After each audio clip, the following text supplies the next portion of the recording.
dope LA. space. Did you seen the Kendrick performance? They not like us. How did? They not like us. Yeah. What was your thoughts on it? I think like the record and the record itself. You know what my opinion on the record is? I said it the other day on Twitter. I feel like Not Like Us is probably Kendrick Lamar's least favorite record of himself. Okay.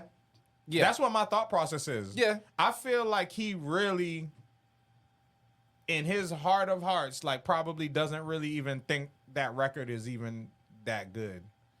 But it's his most successful record, which just goes to show how much of a animal he is, though. It's still a testament to his skill level because he was smart enough to put that record together. Like, he understood a lot of things. Like, the main thing that he understood was, yo, I'm Kendrick Lamar. I'm considered one of the best rappers in the game.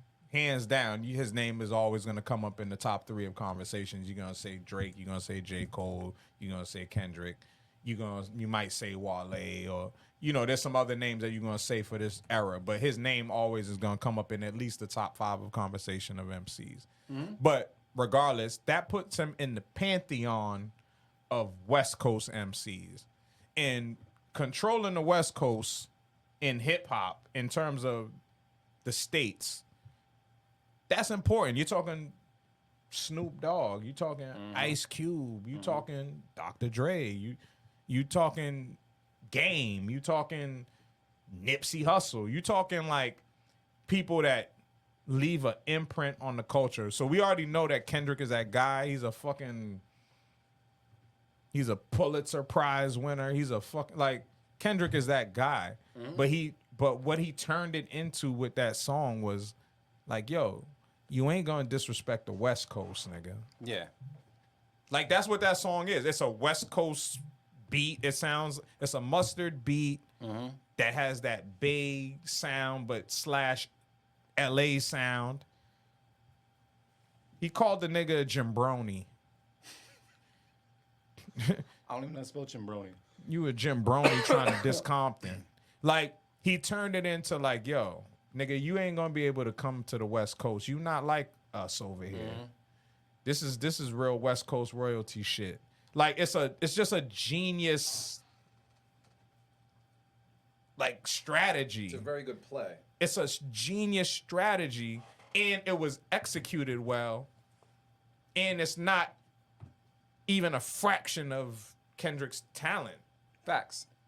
I understand what you're saying. You know what I'm saying? Yeah. Like, that was easy for him to do. That was like, I don't think he likes that song.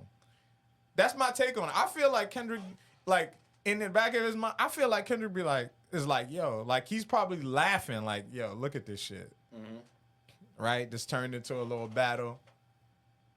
I just did this shit, and look at this shit going crazy. Like, look at the expressions on his face. When he was performing, he performed this shit that many times. Look at his expression never changed. The only expression that changed was just more so like when he embraced the people that he loved that was on the stage. But just in terms of him, his video, I'm looking at the footage from the video shoot, and it's just like, when I look at him, I'm just like, this is nothing. Like, this is just light work. This just happened to become what it became. Even the fact that he's just now shooting the video, even the fact that it lived for a certain amount of time where it became a phenomenon, and it's just like, yo, this is crazy. Like, this was nigga. He probably did that shit in fucking 15 minutes. Like, I don't know. Like, that's just my little. I find it take on it. Like, I really feel like I feel like Kendrick doesn't like that song on his personal. I don't feel like he feels strongly about that record. I feel like he did it because he was strategic about what the fuck he was doing. It's a battle, and they did songs in sequence, and he knew this is how I'm gonna do them. Yeah, because me and you and Trench had talked about it eventually when it came to like the battle records. Like eventually you're going to want something that pops off in a club or something like that eventually. That's like something that's considered a hit. You know what I mean? Yeah. Like Drake's did it with Back to Back and different things like that. But I just thought when I'm listening to him, like this whole record, well, the record is, the premise of it is about a pedophile, correct? But it's Correct. and everybody's jamming to it. You know what I mean? Like I just thought that was just interesting, giving his body of work. But it still is. But this is the record. I mean, throughout the whole process of it, Kendrick is battling. Like he is just rapping. You know what I'm saying? Like he's standing on the rap, right? Like he's standing on the battle element of it. He's standing on it. So like even calling him a pedophile is jargon. You know what I'm saying? Like it's just funny. Like it's not. But that's like it's the whole record for the most is based off of that, and it's like Correct. a hit. Yeah. Like and everybody's jamming, and they waiting for the A minor line, like and it's just A minor. So it's just like I don't know. I think it's just like pretty interesting on like out of all the records that he has, and given they did say that someone from his camp paid the person to put the bots on the record to get the amount of streams on Spotify and such, whatever. But his body of work compared to what this is actually about is kind of like it's low. I mean, it's low hanging a little bit. It is definitely, you could say that it's low hanging fruit. And I mean, when we discussed it before, that's why I was saying, like, more than anything, I live by a motto, man. You stay out the mud, you don't get dirty. They chose to get in the mud, right? J. Cole didn't. Exactly. He got the fuck out of the mud. Yes. But they chose to get in the mud, right? Yeah. And that's why, like, that's how we had the conversation before, because it's like, I that's why I respected his stance to a certain extent, but it's more so, nigga, just next time, just don't jump in the first place. Like, you kind of jumped in at that point, you can't backtrack, right? You don't have to say nothing. Just gracefully bow out. But they was in it, right? Kendrick, Drake, they went at it. They're doing it. That stance to make it creative and to make it funny, it was just genius. Like, it's still lighthearted. He's calling him a pedophile, but it's still... I don't know if that's lighthearted. I understand what you're saying, but it's still playful. Like, nobody's thinking about... Like, I play the song. So now, as a DJ, I have to play the song, right? And it's the type of song that you play at the end of the night. It's the type of song that you end, where you can end, or you could turn the party up. But I choose to wait to kind of end shit on a high note. And it's playful. You know what I'm saying? Like, it's very playful. It's just like teasing the nigga. It's like, it's exaggeration. It's like, yeah, you like to fuck with young girls. Yeah, you fucking with young girls that's legal. But we're gonna take it to the extreme. But we're gonna take it to the extreme. We ain't saying we don't have no proof of you fucking with like a actual minor. Yeah. But it's just like, nigga, you like to play with little girls. You like to play with girls that's younger than you.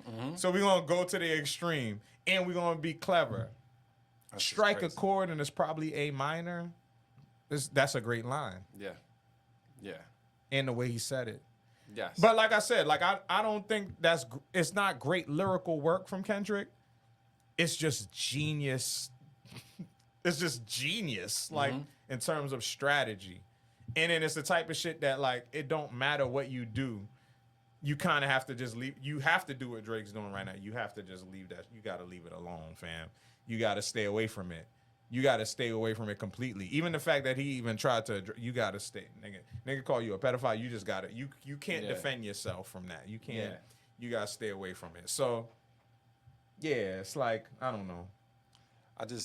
I mean, the fact that the record is about Drake and it's one of Kendrick Lamar's biggest records, like there's some Drake influence that blew that record up. Honestly, you know what I mean? Like, cause if I thought about that. Like- So I like that point. I'm like- glad that you said that. Because without glad it that you mentioning said that. Drake, it instantly pulls his demographic in, you know what I mean? And makes them aware if they didn't know who Kendrick Lamar was. But there's definitely some influence when it comes to the viralness of this is because Drake's in it. And would it have been as big of a record if it was a different artist? I don't know. But what I will say is this. That's the risk that you take when you battle somebody. Yeah. So the reason that it even got to this level is the fact that all he said was fuck the big three, nigga, it's just big me. Bang! Right? That too. So, and they've been throwing jabs at each other for a long time. Yeah.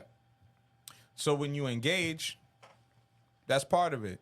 What was I joking with you the other day about in terms of boxing? Boxing is about not only picking the right opponent, but picking the right opponent at the right time. You know, that's like talking shit to Floyd Mayweather. Like there's other boxers that were like in essence, you could say like more popular than him, right? Like somebody like a Manny Pacquiao is technically more popular than a Floyd Mayweather because you got the whole Asian community that's a lot of people, right? And Floyd is already a champion, but that doesn't make him more popular than this next person, right? But Floyd fought him at the right time. Everybody watching to see if Floyd gonna lose that already know who Floyd is. Then you got a whole other audience that don't give a fuck about Floyd that's watching Manny Pacquiao. Who won?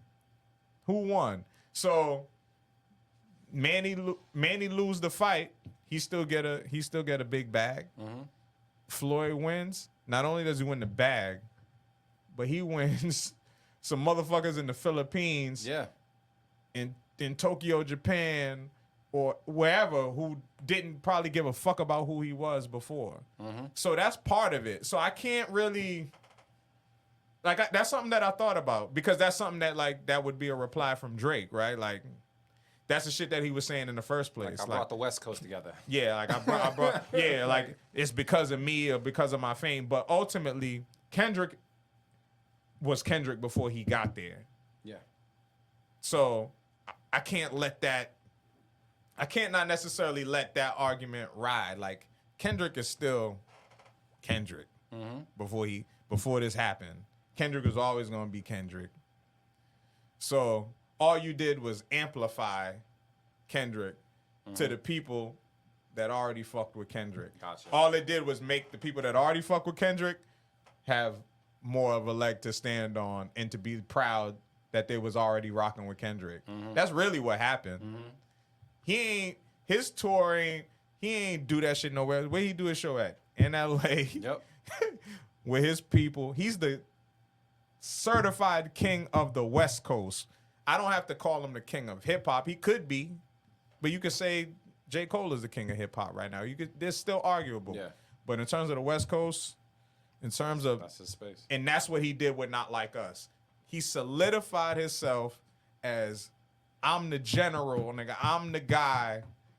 You not like us. I represent the fucking West Coast, nigga. You might not even be able to come to Cali for your fucking show, nigga. Like it's genius, man. I got to give it credit where credit is due. I have no dog in the fight. I'm not more of a Kendrick fan than a Drake fan, or like I'm not. Like it's not like I'm very indifferent when it comes to the fandom, but you got to give it up, man. So that's my take on it, man. That was very long-winded. I'm sorry, people, but No, it was just great feedback. What did they say right here? Meet the Grams was an amazing setup for Not Like Us. Yeah. Yeah. But yeah, just want to put that out there. I will say this as well. I felt like and I'm not good with the time stamping of all this, but I do feel like, you know, there was a point in time, I don't know if it was early this year or late 2023, but hip hop wasn't necessarily doing that great. And it took for beef to kind of like revived the genre a little bit. That everybody was beefing. Certain people was beefing that didn't necessarily even need to be beefing. People filming videos for beef, the beefs that they had. But it kind of shows that, like, maybe that's what we needed to kind of, like, love the art form again. You know what I mean? Because A little bit. Because we needed a little bit to have us kind of pay attention to hip hop a little bit more when all these other genres are trying to grab our attention. You know what I mean? So it kind of revived the attention that hip hop was well deserving of, because I think, you know, we were kind of at a low time where hip hop was kind of not fading away, but it wasn't as dominant with everything else. So I guess beef works in some cases.